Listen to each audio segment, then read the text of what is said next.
Selamat siang Bu Dr. Jamila. Oke, selamat siang Pak Sugi. Silakan, Sehat, Bu. Pak? Alhamdulillah.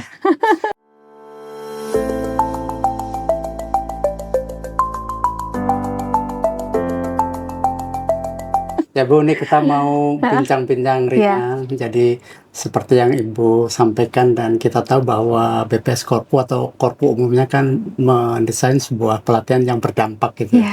Nah, kalau menurut Ibu kira-kira konsep desain dari pelatihan berdampak itu seperti apa Bu? Oke, baik, terima kasih Pak Sugi. Jadi sebelumnya saya bicara tentang Korpu terlebih dahulu ya. Jadi Korpu itu adalah sebuah strategi untuk mengembangkan kompetensi SDM gitu kan. Gimana caranya agar pengembangan kompetensi itu tidak hanya berakhir pada si individu sendiri, tapi ada hubungannya dengan kinerja organisasi. Nah, ini yang penting.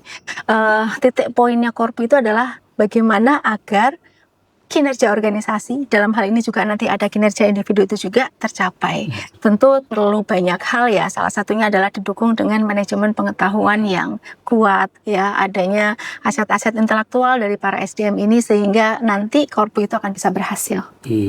Jadi tidak hanya individu Bu ya? Iya, betul tapi sekali kinerja Pak. organisasi. Sehingga dampak itu bukan dampak secara personal, tapi Betul dampak. sekali. Jadi kalau statistik ya berdampak secara organisasi. Iya, betul sekali Pak. Oke. Iya. Terus yang kedua, kalau menurut pandangan Bu Jamila nih, bagaimana supaya Korpu ini bisa mudah, bisa cepat diimplementasikan? Ada nggak strategi yang kayaknya lebih pas gitu Bu? Iya. Ya, jadi kalau kita bicara corporate university, dia bukan lembaga pelatihan biasa atau training center. Kalau kita bicara training center itu berarti pusatnya itu adalah si individu itu. Ya, bagaimana si individu itu belajar. Ujung-ujungnya ya setelah pelatihan dapat sertifikat udah selesai.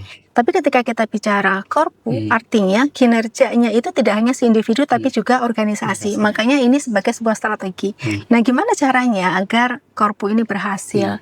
Karena ini terkait dengan kinerja organisasi, maka perlu dukungan dari banyak pihak. Bukan hanya dari lembaga pelatihan itu semata, perlu dukungan dari para stakeholder ya, yang kemudian nanti akan terpengaruh dengan adanya Korpu ini. Para skill group owner, para pemilik proses bisnis ya, yang ada di BPS ini harus dilibatkan dari awal karena agar merasa terlibat ya sedari awal bagaimana menganalisis kebutuhan akan peningkatan kompetensi tadi sampai dengan nanti bagaimana mengevaluasinya itu semuanya akan dilibatkan. Ya. Jadi memang ini perlu ada kolaborasi yang betul sekali Pak gitu. Jadi strategi Korpu ini bukan milik Pusdiklat saja. Dia adalah milik dari semua yang ada di organisasi tersebut. Misalnya BPS ini ya merasa ini adalah kami gitu, bukan hanya Pusdiklat saja.